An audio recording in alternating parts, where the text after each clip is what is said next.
Hello, this is Ryan Kingslien. In this video we're going to take a look at how to create a base mesh for sculpting inside of ZBrush. So we're going to do this inside of Maya, and we're going to work with just a simple cube to begin with.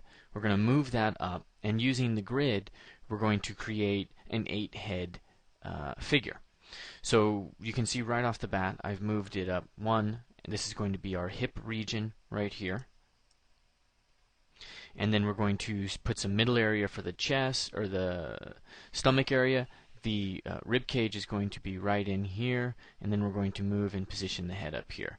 The legs are going to come down, and the arms are going to go from there, with the wrists being right at this halfway point. So this line right here becomes our halfway point.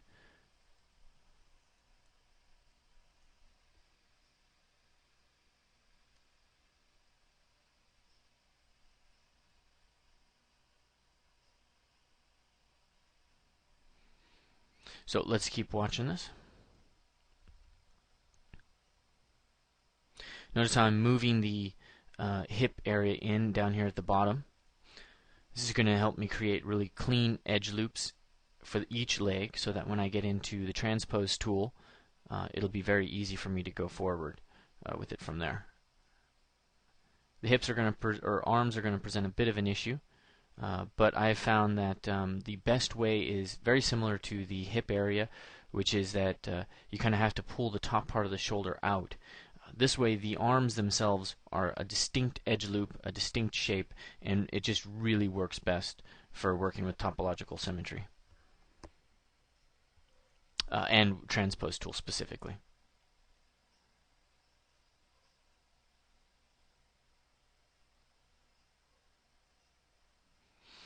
Here I'm just going in and adjusting the proportions. And I'm starting out a bit on the thick side. I'll go in and correct that a little bit later on. But you see I'm making him really almost 3 heads wide. Which could work for some characters.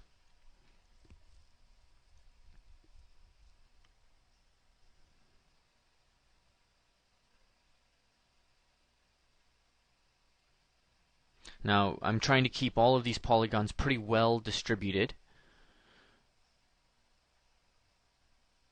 And one thing that I noticed as I went in and I started sculpting this was that I really need to get in and create more edge loops in the arms. At the end of the day, there's really just not enough geometry in the arm area. So let's pause this and go back just a touch. And I want to take a look at the full figure and just dissect that for a second. So here we've got our full 8 heads. We've got 1 head up here.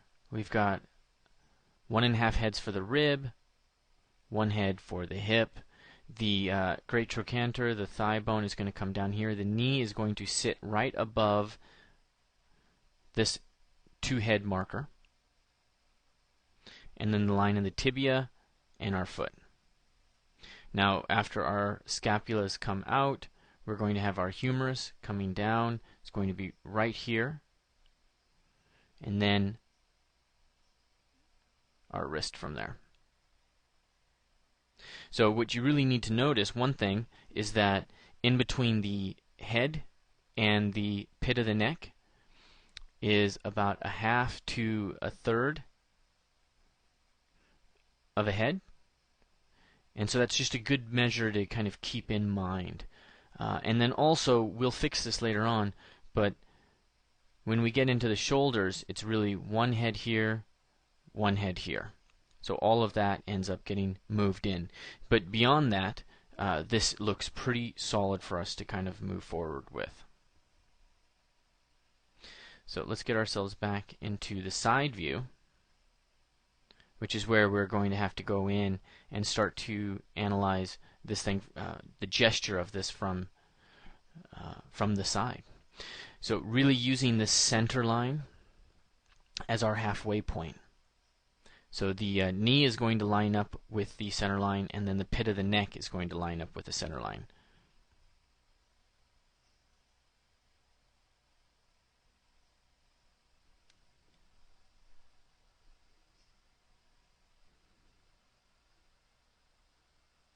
giving it some of that gesture for the humerus and the forearm. And then here I'm actually going to pull out an edge loop for the face itself. I find that's really the best way for me to get in and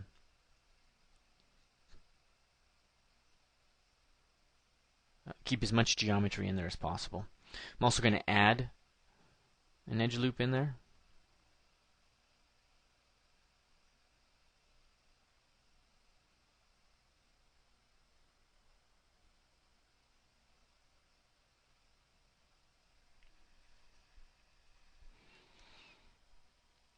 Right here I am moving these points to be essentially the iliac crest. So I'm moving them down slightly so that the hip can then come up from there. But these are going to then contain the bowl of the abdomen. Great trochanter comes out here. The rib cage is coming in at about this area. This is right here. Sorry, is the second head, which is the line for the nipple. So I've moved those points down, but I am going to have to go in later on and insert another edge loop in there for to separate the rib from the hips. So here I'm trying to decide if I'm going to do that or not, and then I just decide the best thing is just to insert another edge loop. The cool thing about that is that it actually gives me a chance to put in this kind of ledge for the abdomen. So here the belly button is going to be at the 2 head mark, but after you reach the belly button you really get an up plane that's facing this direction, and then you get a down plane which is facing this direction. And then from there you have this flat spot. This is a classical torso perspective. So flat spot, then you have a down plane, an up plane, and then you've got rib cage from there. So it's a bit of an exaggerated sense for how you get a torso, but that will kind of work to show some of this off. So let's just kill that. And you can see I am actually working this these polygons. I am trying to get as much of a basic shape in as possible. I found over the years that I can do all of that inside of ZBrush, but if I start with a really nice clean base, it has a potential to make my life easier. So now I've gone in and I've pressed 3 on the keyboard so that I'm looking at a smoothed version of the model, which is going to allow me to start to create the and pull the vertices so that they basically divide correctly. Because when I go into ZBrush and I smooth it, it's instantly going to shrink the model in. So I want to have my base shape exaggerated out so that it'll smooth into the correct shape. So we're getting there. Legs are a little thin. So see, now I'm going to go in and just kind of pull them out. And I'm going to do that while I'm looking at the smoothed out version. So a little bit better.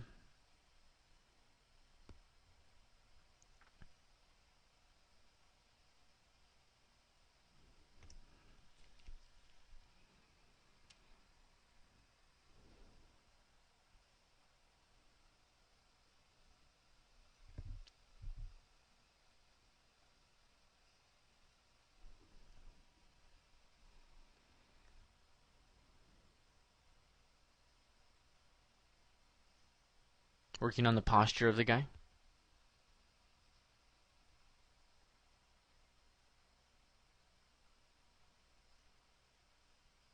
One thing I like to do when it gets into this back area is I like to treat this area right here as though it's a cube. So the spine is going to come down through the center here into the lower back. We're going to get the sacrum right there, cervical, thoracic, the lumbar, and then from there the scapula is going to come out, and it's going to make this nice flat plane until it reaches the deltoid. So that's why I've moved this point down a bit right here, just to make sure that I keep a nice flat plane Moving the lower back up a bit, working the butt area.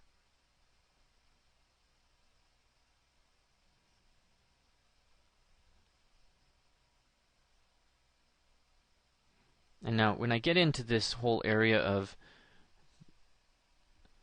the side view, keep in mind that my rib cage is going to be pointing up. So that's to my throat, and that's the basic shape that I'm going for the rib cage. And then the hips are coming back like this with the great trochanter. I should be throwing this down. Great trochanter coming in right there, moving back and back. But keep in mind that there is a very distinct gesture that that I am being very mindful of. Notice that the pelvic area is tilting forward and it is pointing in this direction, whereas the rib cage points back in this direction. Also notice that the thigh comes in, makes a nice curve like this, whereas the lower leg is making a curve back like that. And so this is extending this nice, beautiful, graceful curve that is part of the human body.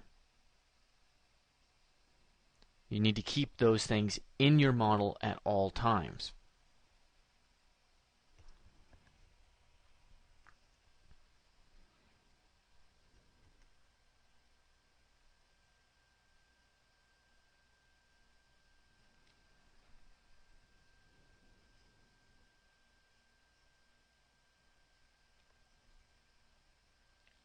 Working the face a little bit here. Trying to get just a nice overall shape to it.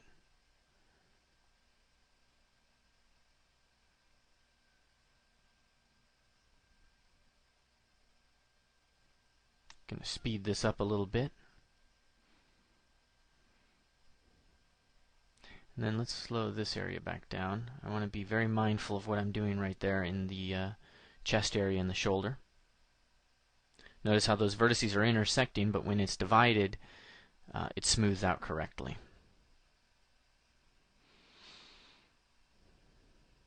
Now, before we get into this arm area, or the hand area, I'm going to actually divide this model in half, and I did that by inserting an edge loop around the middle area and then deleting the other side. So I just want to isolate this one side so that I'm not worrying about creating edge loops in both areas. We're just going to mirror this over after the fact. And so the hand is something that has the potential to add a lot of problems to your life because we have to add geometry here, but that geometry then has to terminate somewhere. It needs to flow into the rest of the model. So the first way I do this is by just inserting enough edge loops into the hand to kind of cover all of the fingers and the thumb. But you'll see right away that that is going to end up causing me a couple of serious problems. So here we're going to go insert edge loop, and then there'll be 1, 2, 3, 4. 4 fingers, but then notice how all of that geometry is then flowing into the back area. So coming in, going here, and then is doing the same thing on the other side and flowing into the chest area. And so these polygons are going to be a much different size than, say, the polygons up here. And that's not going to really work. So we need to find another solution for that. And this is part of our job as digital sculptors, is we have to deal with this polygon economy and manage the flow. So here I am, just thinking this all the way through, trying to understand, and then voila, I hit upon the answer. And so what I've done is now I'm going to create an edge loop that's going to flow around this side, and then they'll create another edge loop which is going to flow around this side, and then all I've got to do is divide this once, bring all of that geometry up, and I'll terminate that somewhere. In this case, I'm going to redirect it actually into the head because I always need more geometry in the head. And we're going to have space for 1, 2, 3, 4 fingers. then we're going to just pull the thumb out of this area.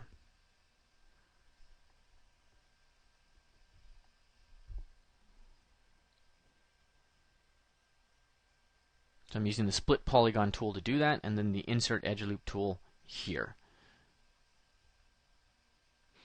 Insert edge loop didn't really work on the other side. I didn't really learn why, but I just went in, inserted the edge loop in both places, and then used split polygon tool to connect them. Okay, but again, up there in the head area, that's going to be where I have the most problems. So as soon as I get done with this thumb, I'm going to move over